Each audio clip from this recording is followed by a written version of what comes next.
BJP ने UP के पूर्व डीजीपी के लेख का हवाला देकर आज विपक्ष और खासतौर से राहुल गांधी पर निशाना साधा। बीजेपी सांसद और प्रवक्ता सुधांशु त्रिवेदी ने ट्रंप पर हमले का जिक्र कर पीएम मोदी पर आक्रामक टिप्पणियों का मुद्दा भी उठाया।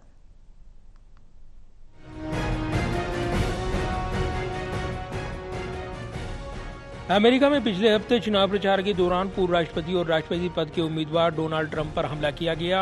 इस हमले में डोनाल्ड ट्रंप बाल बाल बच गए। ट्रंप पर किए गए हत्या के प्रयास की भारत में भी निंदा की गई।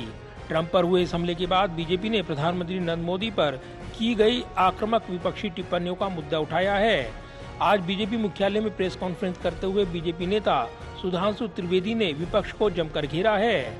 उत्तर प्रदेश के पूर्व डीजीपी के लेख का हवाला देते हुए बीजेपी प्रवक्ता और सांसद सुधांशु त्रिवेदी ने प्रतिक्रिया दी है। उन्होंने कहा कि आज देश के एक अंग्रेजी अखबार में एक सेवानिवृत्त वरिष्ठ आईपीएस अधिकारी ने लेख लिखा है। लेख में उन्होंने सुरक्षा से जुड़ी वर्तमान वैश्विक गतिविधियों और उनके भारत पर पड़ने वाले प्रभाव की ओर ध्यान आकर्षित किया है। यहाँ पर बीजेपी प्रवक्ता ने आगे कहा कि आप जानते हैं कि 1-1.5 साल पहले जापान के पूर्व प्रधानमंत्री शिंजो आबे की एक राजनीतिक कार्यक्रम में हत्या कर दी गई थी। कुछ दिन पहले अमेरिका के राष्ट्रपति पद के उम्मीदवार डोनाल्ड ट्रंप पर हत्या का प्रयास किया गया था, जिसमें वो बाल बाल बचे थे। सुधांशु त्रिवेदी ने विपक्ष पर निशाना साधते हुए कहा कि ये दुर्भाग्यपूर्ण और चिंता का विषय है कि हिंसा के लिए उकसाने वाले ऐसे शब्द और भाषा का इस्तेमाल प्रधानमंत्री नरेंद्र मोदी के लिए किया जा रहा है। यहाँ पर बीजेपी नेता ने कांग्रेस नेता और विपक्ष के नेता राहुल गांधी पर हमला बोलते हुए कहा कि राहुल गांधी ने कई बार पीएम मोदी के लिए अपमानजनक शब्दों का इस्तेमाल किया है। अगर आप लोकसभा में विपक्ष के नेता बन गए हैं तो थोड़ी परिपक्वता दिखाएं। इसलिए मैं सभी राजनीतिक दलों से आग्रह करना चाहूंगा कि हिंसा, हत्या, किसी के प्रति आक्रमण, मारना पीटना और कब्र खुदेगी जैसे शब्दों का इस्तेमाल बंद होना चाहिए। सभी राजनीतिक दलों से आग्रह करता हूं कि हिंसा और हत्या जैसे शब्दों का प्रयोग, किसी के प्रति आक्रमण, मारना पीटना, कब्र खुदेगी जैसे शब्दों का प्रयोग बंद होना चाहिए। क्योंकि याद रखना चाहिए कि लगेगी आग तो आएंगे घर सभी जद में, यहां पे सिर्फ हमारा मकान थोड़ी है। तो मैं सभी दलों से यह आग्रह करता हूं, और विशेषकर कांग्रेस पार्टी से, कि प्रधानमंत्री श्री नरेंद्र मोदी जी के प्रति आपके मन में एक इंफीरियरिटी कॉम्प्लेक्स है, आप एहसास कमतरी से वाबस्ता हैं, माना आपके मन में ईर्ष्या है, आपके मन में द्वेष है, आपके मन में कुंठा है, मगर उस कुंठा को हिंसा और मौत जैसे शब्दों तक ले जाने से बचिए। बीजेपी के अन्य नेता और केंद्रीय मंत्रियों ने भी इस मुद्दे पर अपना बयान दिया है। केंद्रीय मंत्री अश्विनी वैष्णव ने भी इस मामले में विपक्ष पर निशाना साधा है।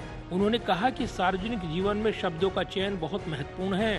पीएम मोदी के लिए विपक्ष की तरफ से जिस तरीके से शब्दों का इस्तेमाल किया जाता है वो चिंताजनक है। हिंसा और हत्या जैसे शब्द सीधा परिणाम देते हैं, ये समाज में चिंता उत्पन्न करते हैं। विपक्ष को इस तरह के शब्दों का इस्तेमाल नहीं करना चाहिए, उन्हें अपनी राजनीतिक गरिमा बरकरार रखनी चाहिए।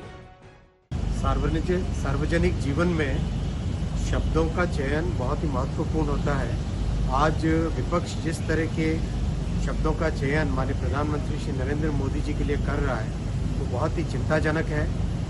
हिंसा, हत्या, इस तरह के शब्दों का प्रयोग करना, इसका एक डायरेक्ट रिजल्ट आता है, समाज में एक बहुत अननेसेसरी उसका एक तनाव पैदा होता है। जैसा कि आज एक आईपीएस ऑफिसर ने लिखा, उसका एक साइकोलॉजिकल इम्पैक्ट होता है, क्योंकि हिंसापूर्ण बिहेवियर को प्रमोट करता है। विपक्ष इस तरह के शब्दों का व्यवहार न करे, अपने शब्दों, अपने राजनीतिक गरिमा को बनाए रखे और अपने शब्दों में, अपने कथन में हर जगह एक संजीदापन, एक संयम रखे। वहीं पूर्व कानून मंत्री रविशंकर प्रसाद ने भी इस मामले को लेकर अपना बयान दिया है। इस दौरान रविशंकर प्रसाद ने कहा है कि जिस तरीके से विपक्ष यहाँ पर सरकार पर हमला बोलता है वो यहाँ पर अपनी मर्यादा भूल जाता है। लोकतंत्र में आपको असहमति का अधिकार है, लेकिन इतनी मर्यादा होनी चाहिए कि हिंसा में किसी राजनेता को निशाना न बनाया जाए। कैमरामैन विदर्भ के साथ प्रदीप कुमार, टोटल न्यूज, दिल्ली।